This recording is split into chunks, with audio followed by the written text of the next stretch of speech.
tugas kami yaitu materi stoikiometri dalam larutan untuk memenuhi tugas mata kuliah kimia dasar.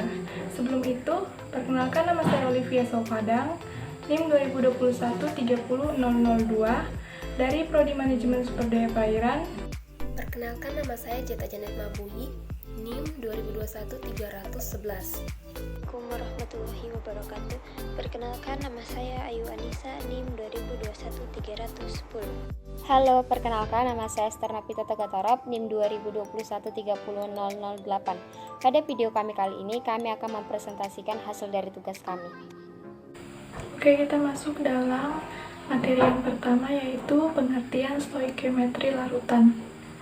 Reaksi kimia biasanya berlangsung antara dua campuran zat, bukannya antar dua zat murni. Perhitungan kimia untuk reaksi berhubungan dalam larutan disebut juga stoikiometri. Stoikiometri adalah dasar dalam melakukan perhitungan kimia yang menyatakan suatu relasi kuantitatif, rumus kimia dengan persamaan kimia. Stoikiometri larutan merupakan perhitungan kimia untuk reaksi yang berlangsung dalam larutan. Yang kedua adalah persamaan ion. Dalam persamaan ion, zat elektrolit kuat ditulis sebagai ion-ion terpisah, sedangkan elektrolit lemah, gas, dan zat padat ditulis dalam bentuk senyawa netral. Sebagai contoh, ada Mg dalam bentuk padat ditambah dengan 2HCl dalam bentuk aqua dengan MgCl2 dalam bentuk aqua ditambah dengan H2 dalam bentuk gas. Kita cari persamaan ionnya. Yang pertama ada Mg dalam bentuk zat padat. Mg merupakan suatu unsur dan dalam bentuk padat, jadi kita tulis ulang saja. Ditambah dengan HCl termasuk dalam asam kuat, berarti dia termasuk dalam elektrolit kuat. Dan wujudnya dalam bentuk aqua atau larutan, berarti kita ionkan. Ini koefisiennya 2 dan H itu plus, berarti ada 2 ion H plusnya, dan ini dalam bentuk aqua. Lalu ditambah 2Cl- karena angka 2 adalah milik semua atom yang ada di belakangnya, dan Cl merupakan minus. Oke, berarti sudah tidak ada lagi di sebelah kirinya, berarti tanda panah. Ini MgCl2 juga termasuk elektrolit kuat dan dalam bentuk aqua, berarti bisa kita ionkan. Mg, kita lihat muatannya ada 2, dan karena Mg itu plus, jadi Mg2+, dan ini dalam bentuk aqua. Ditambah, ini koefisiennya 2 dan Cl itu minus, maka 2 ion Cl minus, dan ini dalam bentuk aqua. Ditambah, ini kan H2. H2 itu termasuk ke dalam molekul unsur, dan ini dalam bentuk gas, berarti tidak bisa diionkan. Jadi kita tulis ulang saja H2 dalam kurung G atau zat padat. Setelah mendapat persamaan ionnya, kita lihat di sisi kanan dan kiri apakah ada ion yang sama. Bisa dilihat terdapat ion yang sama, yaitu 2Cl minus Aq. Maka kita coret saja untuk mendapatkan persamaan ion bersihnya. Jadi persamaan ion bersih yang kita dapat adalah MgS atau padat ditambah dengan 2H plus Aq atau larutan dengan Mg2 plus Aq atau larutan ditambah dengan H2 dalam bentuk gas. Selanjutnya adalah konsep kemolaran dalam larutan. Yang pertama ada melarutkan zat padat dengan rumus M sama dengan N per V. Dengan keterangan M adalah molar, kemolaran, N sama dengan mol yang dihasilkan, V sama dengan volume lubu ukur, W sama dengan massa zat yang dilarutkan, M kecil sama dengan massa molar zat, yakni AR per mR dalam satuan gas per mol. Sebagai contoh, berapa kemolaran 0,1 mol H2SO4 dalam 500 ml larutan? Di sini N sama dengan 0,1 mol, V sama dengan 0,5 L, itu didapat dari ml dirubah ke L. Jadi 500 ml dirubah ke L jadi 0,5. Kita pakai rumus M sama dengan N per V sama dengan 0,1 mol per 0,5 itu dibagi menjadi 0,2 mol per L. Yang kedua ada mengencerkan larutan pekat, di mana mol zat sebelum pengenceran atau N1 sama dengan mol zat sesudah masa pengenceran atau N2. Oleh karena rumus M sama dengan N per V atau N sama dengan M kali V, maka diperoleh M1 kali V1 sama dengan M2 kali V2.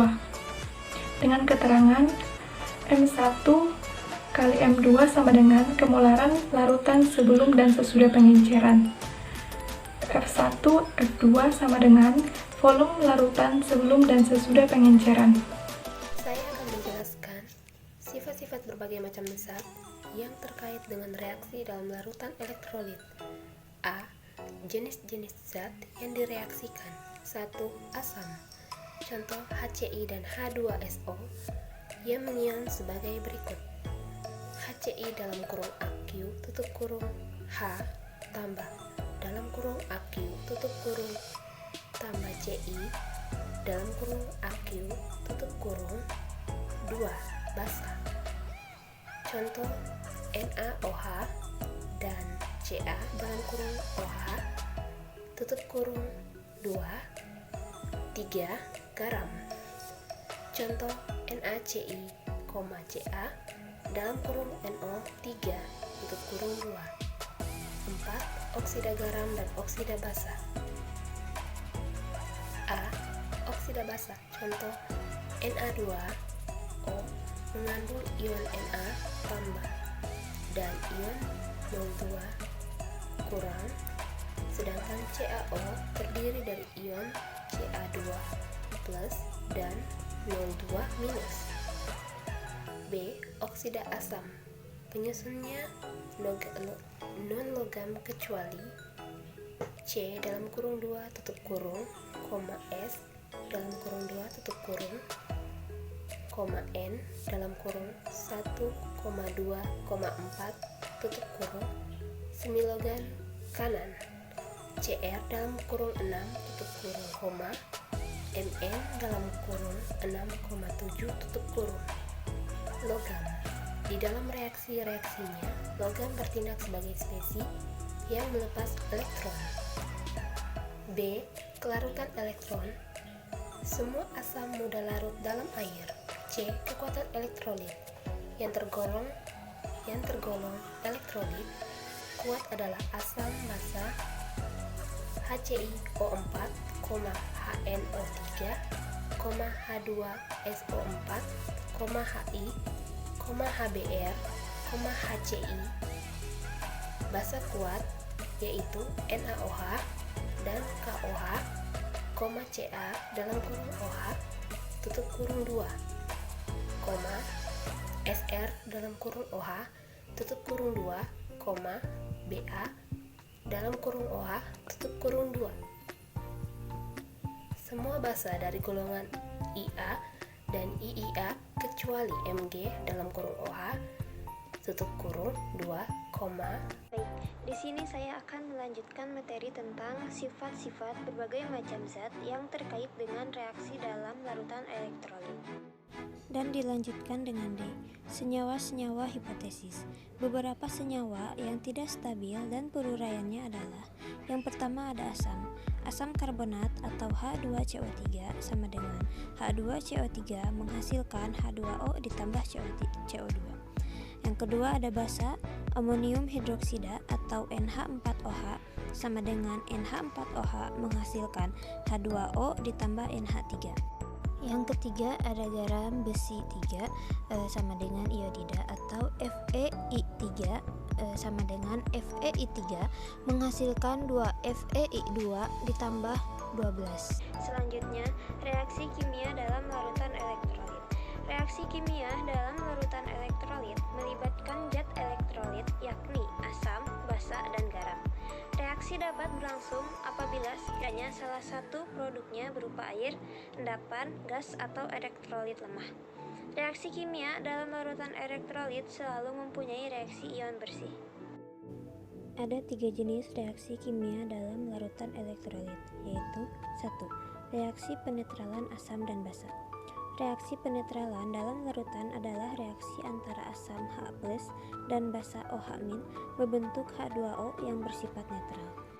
Jenis reaksi: asam ditambah basa garam ditambah air. Contoh, reaksi asam sulfat dengan kalium hidroksida membentuk kalium, sulfat, dan air. Reaksi molekul: H2SO4 ditambah 2KHO menghasilkan K2SO4 ditambah 2H2O. Reaksi ion lengkap: 2H+ ditambah SO4-2 ditambah 2K+ ditambah 2OH- menghasilkan 2K+ ditambah SO4-2 2H2O. Reaksi ion bersih: 2H+ ditambah 2OH- menghasilkan 2H2O. Yang kedua, reaksi pendesakan logam. Reaksi pendesakan logam adalah reaksi di mana logam lain atau hidrogen dalam suatu senyawa. Jenis reaksi: logam 1 ditambah garam 1 menghasilkan garam 2 ditambah logam 2. Yang ketiga, reaksi melatesis atau pertukaran pasangan. Reaksi melatesis atau pertukaran pasangan adalah reaksi pertukaran pasangan ion dari 2 elektrolit melibatkan pertukaran pasangan ion dari 2 elektrolit. Jenis reaksi: garam 1 ditambah asam 1 menghasilkan garam 2 ditambah asam 2. Kemudian, aturan penulisan reaksi ion bersih. Yang pertama, tulis reaksi ionnya. A. Zat berupa elektrolit kuat dinyatakan oleh ion-ionnya. B. Zat berupa elektrolit lemah dinyatakan oleh rumus kimianya. C. Zat berupa gas dan padanan atau logam endapan dinyatakan oleh rumus kimianya. Yang kedua, reaksi ion bersih diperoleh dengan menghilangkan ion-ion penontonnya. Saya akan melanjutkan materi tentang titra asam basa. Titra asam basa merupakan prosedur penting dalam analisis kimia untuk menentukan konsentrasi atau kemolaran dalam larutan asam atau basa. Indikator yang digunakan dalam titra asam basa ini yaitu metil merah, bromotimol biru, dan fenol eftalin. Kemudian yaitu langkah-langkah perhitungan konsentrasi. Yang pertama, tulis persamaan reaksi antara larutan asam A dan larutan basa B, seperti A kecil A besar ditambah B besar B kecil, hasilkan C kecil C besar ditambah D kecil D besar ditambah titik-titik. Yang kedua, nyatakan rumus untuk menghitung mol A dan mol B yang beraksi. Na sama dengan Ma dikali Va dan Ng sama dengan Mb dikali Vb.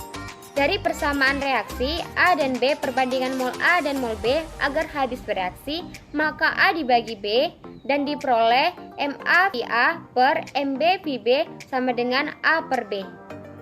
Keterangan Ma1 Mb sama dengan kemolaran asam A dan basa B, Va Vb sama dengan volume asam A dan basa B, A B sama dengan koefisien reaksi asam A dan basa B.